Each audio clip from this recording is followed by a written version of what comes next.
आप पेपर में संयोजन के और भी नाम लिख के आ सकते हैं, तो क्या क्या नाम होते हैं सर? तो बेटा संयोजन अपक्रिया को ही कहा जाता है संकलन अपक्रिया, इसी को बेटा कहा जाता है योगात्मक अपक्रिया, और इसी में बेटा चिपका देंगे हम हाइड्रोजनीकरण। एक ऐसा एग्जांपल बताएंगे जिससे ये चारों अपक्रियाओं को हम लोग सिर्फ एक परिभाषा के साथ ही सॉल्व कर लेंगे। तो रिएक्शन को जैसे मैंने यहां दिया है, परिभाषा लिखी है, ऐसी अपक्रिया जिसमें दो या दो से अधिक अभिकारक मिलकर एकल उत्पाद का निर्माण करते हैं, यानी कि जो चीज हमको बन रही है आरएचएस में वो सिर्फ सिंगल डिजिट में होनी चाहिए, दो अधिक ना हो, तो उसी को कहा जाता है बेटा संयोजन अपक्रिया या संकलन अपक्रिया। अब ये एग्जांपल जैसे दिया है कैल्शियम ऑक्साइड CaO और प्लस H2O जल, जब भी हम कलई चूना को जल में मिलाते हैं तो हमको बेटा बुझा चूना प्राप्त होता है, कैल्शियम हाइड्रोक्साइड बनता है जिसे चूने का पानी भी कहा जाता है। तो जब इनको आपस में जोड़ा, ये दोनों क्या है बेटा अभिकारक, जब इन दोनों अभिकारक को हमने आपस में जोड़ा तो हमको एकल उत्पाद का निर्माण हुआ। किसका निर्माण हुआ बेटा? एकल उत्पाद का। तो इसी को कहा जाता है बेटा संयोजन अपक्रिया। अब एक और ऐसा एग्जांपल बताता हूं जो 1 2 3 4 एक साथ 4 क्वेश्चन को सेटिस्फाइड करेगा बेटा। तो मैंने लिखा C2H4, ये बेटा देखो C का कितना है कार्बन 2,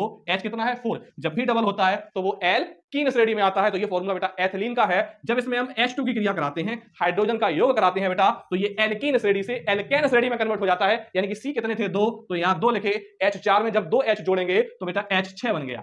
ये श्रेणी थी हमारी बेटा एल्कीन, और लास्ट में जो हमें रिजल्ट मिला, जो हमको रिजल्ट मिल रहा है वो रिजल्ट हमको मिल रहा है बेटा एल्केन श्रेणी में। किसमें मिला?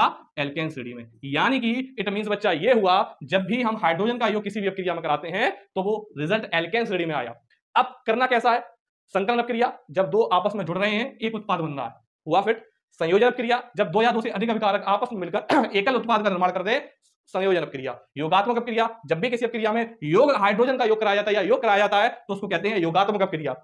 हाइड्रोजनीकरण, जब भी किसी एल्कीन श्रेणी में हाइड्रोजन का योग कराया जाता है तो वो एल्केन श्रेणी में कन्वर्ट हो जाती है, इसी को कहा जाता है हाइड्रोजनीकरण। क्वेश्चन सिर्फ एक और सोर्स कंप्लीट हुए 4। ये इसीलिए कहा था मैंने, ये केवल रासायनिक अपक्रिया नहीं है, ये केमिस्ट्री की जादुई ट्रिक है। यहां आपको एक क्वेश्चन से 4 क्वेश्चन सॉल्व कराए गए, पहले चैप्टर से सीधा ले गए हम चौथे चैप्टर में, जहां हाइड्रोजनीकरण हमको पढ़ने को देखने को मिलती है।